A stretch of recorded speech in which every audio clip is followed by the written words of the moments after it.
नमस्कार, दिन भर की बड़ी खबरों में आपका स्वागत है। मैं हूं आपके साथ मानसी। आज इस बुलेटिन में बात होगी लोकसभा चुनाव के लिए राहुल गांधी के मास्टर स्ट्रोक की, चुनावी बॉन्ड पर मोदी सरकार के साथ फंसी एसबीआई की, बात करेंगे कांग्रेस को नोटिस भेजकर फंसे चुनाव आयोग की, मोदी की कश्मीर रैली पर बड़े खुलासे की, जानेंगे चिराग पासवान का क्या है चुनावी प्लान, और बुलेटिन के आखिरी में बात किसान आंदोलन पर फंसी बीजेपी सरकार की। इसके अलावा और भी कई बड़ी खबरों से आपको करवाएंगे रूबरू, लेकिन तमाम बड़ी खबरों से पहले एक नजर सुर्खियों पर। आम आदमी पार्टी के नेता संजय सिंह और मनीष सिसोदिया को कोर्ट ने दिया झटका, मनी लॉन्ड्रिंग मामले में 19 मार्च तक बढ़ाई गई न्यायिक हिरासत। एनसीपी शरद चंद के अध्यक्ष शरद पवार ने पीएम मोदी पर साधा निशाना, कहा बीजेपी भ्रष्टाचार के आरोपों का सामना कर रहे लोगों को पाक साफ करने वाली एक वॉशिंग मशीन बन गई है। बंगाल की सीएम ममता बनर्जी का बीजेपी पर पलटवार, कहा बीजेपी नेता संदेश खाली को लेकर झूठी अफवाह फैला रहे हैं, जबकि बीजेपी शासित राज्यों में महिलाओं के उत्पीड़न पर वो खामोश हैं। तेजी के साथ बंद हुआ शेयर बाजार, सेंसेक्स 33 अंकों की तेजी के साथ 74,119 अंक पर हुआ बंद, निफ्टी 19 अंकों की तेजी के साथ 22,493 के साथ हुआ बंद। ये तो थी सुर्खियां। अब बात आज की सबसे बड़ी खबर की। लोकसभा चुनावों से पहले कांग्रेस नेता राहुल गांधी ने बड़ा ऐलान किया है। उन्होंने कहा है कि कांग्रेस की सरकार बनी तो देश में रोजगार रेवोल्यूशन लाया जाएगा। तो क्या है रोजगार रेवोल्यूशन, क्यों कहा जा रहा है इसे कांग्रेस का मास्टर स्ट्रोक, जानने के लिए देखिए ये रिपोर्ट। लोकसभा चुनाव नजदीक है, जल्द ही चुनाव की घोषणा होने वाली है और ऐसे में सभी पार्टियां जोर शोर से जनता के बीच अपनी पकड़ बनाने में जुटी हुई हैं। कांग्रेस ने भी चुनाव से पहले अपना घोषणा पत्र तैयार कर लिया है और राजस्थान में न्याय यात्रा के दौरान कांग्रेस सांसद राहुल गांधी ने युवाओं को लेकर बड़ा ऐलान कर दिया है। राहुल गांधी ने लोकसभा चुनाव के लिए जनता से 5 बड़ी गारंटी देने की बात कही है। कांग्रेस सांसद ने कहा कि 2024 में कांग्रेस की सरकार बनते ही सबसे पहले केंद्र सरकार में खाली 30 लाख पदों पर युवाओं की भर्ती की जाएगी। बेरोजगार युवाओं को रोजगार की गारंटी देते हुए कहा कि ग्रेजुएट युवाओं को हर साल 1 लाख रुपए मिलेंगे। अप्रेंटिसशिप गारंटी कानून बनाया जाएगा। साथ ही पेपर लीक रोकने के लिए कानून बनाने का वादा करते हुए गिग वर्कर्स के लिए सोशल सिक्योरिटी कानून लाने की बात कही। राहुल ने रोजगार रेवोल्यूशन की शुरुआत करने की घोषणा करते हुए कहा कि जो युवा ग्रेजुएट हो जाएगा, कांग्रेस सरकार में पढ़ाई पूरी करते ही नौकरी की गारंटी देने का कानून बनाया जाएगा। इसके साथ ही हम स्टार्टअप के लिए 5,000 करोड़ रुपए की राशि से एक फंड बनाएंगे, जिसे देश के सभी जिलों में बांटा जाएगा। 30 साल से कम उम्र के आयु के युवाओं को अपना खुद का व्यवसाय यानी स्टार्टअप शुरू करने के लिए ये फंड दिया जाएगा। करोड़ों युवा जो इनफॉर्मल तरीके से नौकरी कर अपना और अपने परिवार का जीवन पाल रहे हैं, उनके हम गिग इकोनॉमी में सामाजिक सुरक्षा और वर्किंग कंडीशन के लिए नया कानून लेकर आएंगे। पेपर लीक के मुद्दे पर उन्होंने जनता को निष्पक्ष तौर पर परीक्षा कराने का विश्वास भी दिलाया। हर हाथ को काम, हर किसी को रोजगार, कांग्रेस का ये मास्टर स्ट्रोक बीजेपी पर बहुत भारी पड़ने वाला है। तो दूसरी तरफ चुनावी बॉन्ड को लेकर सुप्रीम कोर्ट का सख्त रूप बीजेपी पर भारी पड़ता दिख रहा है।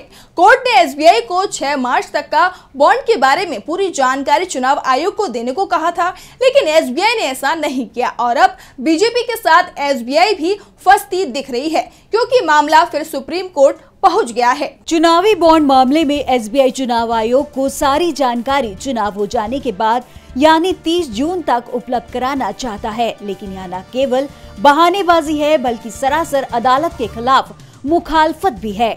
इस पर अब एसबीआई के खिलाफ सुप्रीम कोर्ट में अवमानना याचिका दायर की गई है। यह याचिका को एसोसिएशन फॉर डेमोक्रेटिक राइट्स यानी एडीआर ने दाखिल की है। आपको याद दिला दें कि पिछले महीने की 15 फरवरी को सुप्रीम कोर्ट ने इलेक्टोरल बॉन्ड यानी चुनावी बॉन्ड की योजना को रद्द कर दिया था और एसबीआई को चुनावी बॉन्ड से जुड़ी जानकारी 6 मार्च तक चुनाव आयोग को मुहैया कराने का आदेश दिया था, लेकिन एसबीआई द्वारा ये जानकारी मुहैया नहीं कराई गई।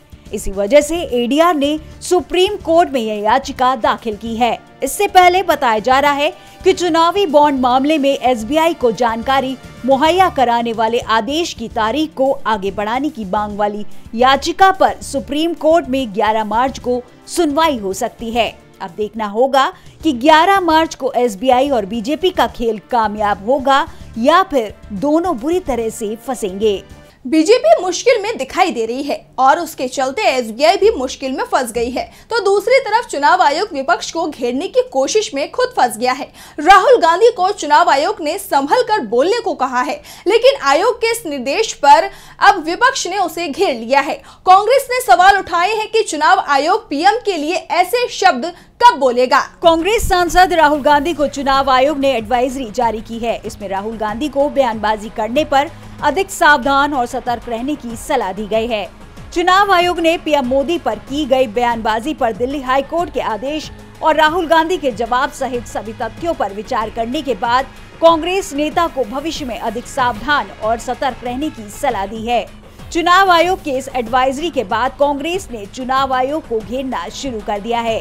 कांग्रेस महासचिव जयराम रमेश ने चुनाव आयोग पर निशाना साधते हुए कहा कि पीएम के खिलाफ कुछ क्यों नहीं कहते, गृह मंत्री के खिलाफ कुछ क्यों नहीं कहते, ये निष्पक्ष संस्था किसके इशारे पर चल रही है।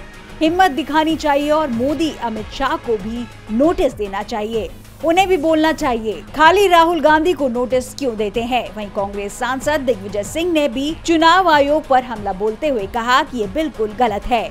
इलेक्शन कमीशन पक्षपात कर रही है। जब मोदी खुलकर कर्नाटक चुनाव में बजरंगबली के नाम पर वोट मांग रहे थे, जब मोदी पुलवामा के नाम पर वोट मांग रहे थे, तो क्या कर रहा था इलेक्शन कमीशन। चुनाव आयोग बीजेपी के बयानों पर चुप रहता है। जयराम रमेश और दिग्विजय सिंह ने पीएम मोदी के कश्मीर दौरे पर भी निशाना साधा है। दिग्विजय सिंह ने कहा कि क्या मनमोहन सिंह नहीं जाते थे घाटी में, ये मोदी इवेंट मैनेजर है, हर चीज को इवेंट बना देता है। चुनाव आयोग बीजेपी के हाथों की कठपुतली है। पीएम मोदी कुछ भी बोलते हैं तो चुनाव आयोग उन्हें क्लीन चिट दे देता है। विपक्ष के आरोपों पर पीएम को चेतावनी तक नहीं देता, लेकिन इस बार विपक्ष ने सिर्फ आरोप ही नहीं लगाए, बल्कि पीएम मोदी प्रचार को लेकर बड़ा खुलासा किया है, जिससे बीजेपी पूरी तरह से घिरती दिखाई दे रही है। क्या है खबर, देखिए ये रिपोर्ट। पीएम मोदी के कश्मीर दौरे को लेकर जम्मू कश्मीर के पूर्व मुख्यमंत्री, नेशनल कॉन्फ्रेंस के नेता उमर अब्दुल्ला और पीडीपी की अध्यक्ष महबूबा मुफ्ती ने पीएम मोदी पर हमला बोला है। उन्होंने आरोप लगाया कि सरकारी कर्मचारियों को पीएम मोदी के कार्यक्रम में शामिल होने के लिए मजबूर किया जा रहा है। पीडीपी अध्यक्ष महबूबा मुफ्ती ने कहा कि सरकारी कर्मचारियों को शून्य से नीचे तापमान में सुबह 5 बजे बड़गांव बस स्टैंड पर वाहनों में भरकर पीएम की रैली में ले जाया जा रहा था। महबूबा मुफ्ती ने कहा कि ये काफी निराशाजनक है कि कर्मचारियों को जबरन लामबंद किया जा रहा है और ये दिखाने की कोशिश की जा रही है कि साल 2019 के बाद कश्मीर में सब कुछ ठीक है। महबूबा ने कहा कि पीएम की ये यात्रा अटल बिहारी वाजपेयी और डॉक्टर मनमोहन सिंह जैसे पूर्व प्रधानमंत्रियों की पिछली यात्राओं के विपरीत है। उन्होंने कहा, जब आम लोग बड़े उत्साह के साथ आयोजन स्थलों पर पहुंचते थे और अपने दिलों में आशा लेकर लौटते थे, लेकिन इस बार कश्मीरियों को पता है कि बख्शी स्टेडियम में जो कुछ भी कहा जाएगा वो उनके साथ मजाक होगा। ये यात्रा केवल लोकसभा चुनावों के लिए समर्थन जुटाने के लिए है। वहीं नेशनल कॉन्फ्रेंस के उपाध्यक्ष उमर अब्दुल्ला ने बुधवार को कहा कि जम्मू कश्मीर सरकार ने पीएम मोदी को श्रीनगर में जनसभा के लिए भीड़ देने के लिए सभी प्रयास किए हैं, क्योंकि भाजपा जम्मू कश्मीर में कुछ भी व्यवस्था नहीं कर सकती है। पूर्व सीएम ने कहा कि पुरुष और महिला कर्मचारियों को जमा देने वाले तापमान में इकट्ठा होने के लिए कहा जा रहा है, ताकि वे उस स्थल पर जा सके जहां प्रधानमंत्री रैली को संबोधित करेंगे। उमर अब्दुल्ला ने सोशल मीडिया एक्स अकाउंट पर पोस्ट करते हुए लिखा, प्रधानमंत्री मोदी को सुनने के लिए इकट्ठा लोग अपनी मर्जी से इसमें शामिल नहीं हुए। तानाशाही जम्मू कश्मीर सरकार ने प्रधानमंत्री को भीड़ देने के लिए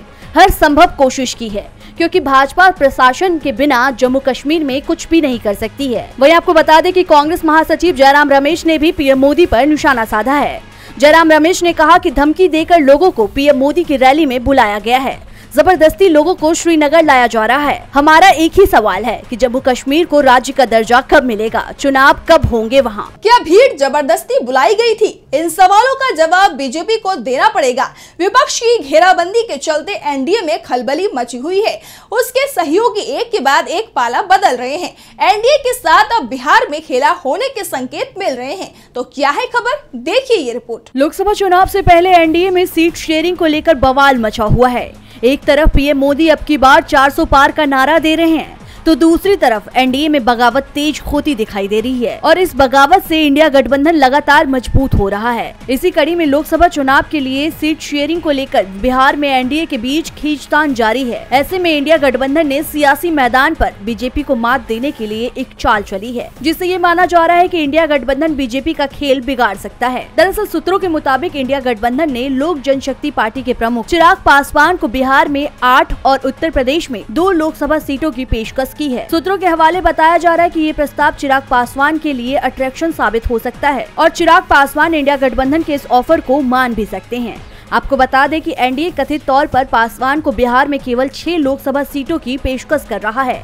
इतना ही नहीं, चिराग पासवान को इन सीटों को अपने चाचा पशुपति पारस और राष्ट्रीय लोक जनशक्ति पार्टी प्रमुख के साथ शेयर करना होगा, जिसके बाद से बताया जा रहा है कि मोदी के हनुमान मोदी से नाराज चल रहे हैं और वो इंडिया गठबंधन का हाथ थाम सकते हैं, जिससे राज्य में बीजेपी को बड़ा झटका लगेगा। सूत्रों के मुताबिक इंडिया अलायंस ने चिराग पासवान को जिन सीटों की पेशकश की है उनमें वे सभी 6 सीटें शामिल हैं जिन पर एलजेपी ने 2019 में चुनाव लड़ा था। साल 2021 में लोक जनशक्ति पार्टी विभाजित हो गई थी और पार्टी की कमान पशुपति पारस के हाथ में आ गई थी। वहीं आपको ये भी बता दें कि पशुपति पारस को बिहार सरकार की ओर से कैबिनेट में जगह दिए जाने के बाद चिराग पासवान ने जेडीयू और बिहार के सीएम नीतीश कुमार पर निशाना साधा है और एनडीए से नाराज बताए जा रहे हैं, जिससे ये माना जा रहा है कि चिराग इंडिया गठबंधन के ऑफर को मान सकते हैं और बीजेपी को इससे बड़ा झटका लग सकता है। सिर्फ बिहार ही नहीं, एनडीए को हरियाणा में भी झटका लगता दिखाई दे रहा है। हरियाणा में बीजेपी ने जेजेपी के साथ मिलकर सरकार बनाई है, लेकिन अब ये सरकार चुनाव से पहले संकट में आ गई है। गठबंधन टूटना तय हो गया है और ये गठबंधन उस दिन टूट जाएगा जिस दिन बीजेपी हरियाणा से उम्मीदवारों के नामों का ऐलान करेगी। जैसे जैसे लोकसभा चुनाव नजदीक आ रहा है, वैसे वैसे बीजेपी को झटके लगते हुए दिखाई दे रहे हैं। विपक्ष की मजबूत घेराबंदी से निकलने का प्लान उसे मिलता नहीं दिख रहा है। उम्मीदवारों की सूची पहले जारी करने का भी कोई फायदा नहीं मिला है। उल्टा जिन्हें टिकट मिला वो लोग टिकट वापस कर रहे हैं, क्योंकि डर हारने का लग रहा है, जिससे बीजेपी बैकफुट पर दिख रही है। पार्टी को नए सहयोगी भी नहीं मिल रहे हैं, जबकि पुराने साथ छोड़ रहे हैं। AIADMK के बाद बीजेपी को अब हरियाणा में बड़ा झटका लगने वाला है। इस समय हरियाणा में बीजेपी और जेजेपी की सरकार है, लेकिन अब खबर आ रही है कि जेजेपी बीजेपी के साथ गठबंधन में नहीं रहना चाहती और इसी को देखते हुए भाजपा हरियाणा की सभी 10 लोकसभा सीटों पर अपनी उम्मीदवार उतारेगी। जेजेपी के साथ कोई गठबंधन नहीं करेगी। सूत्रों ने दावा किया है कि बीजेपी की हरियाणा कोर कमेटी की आला कमान के साथ हुई बैठक में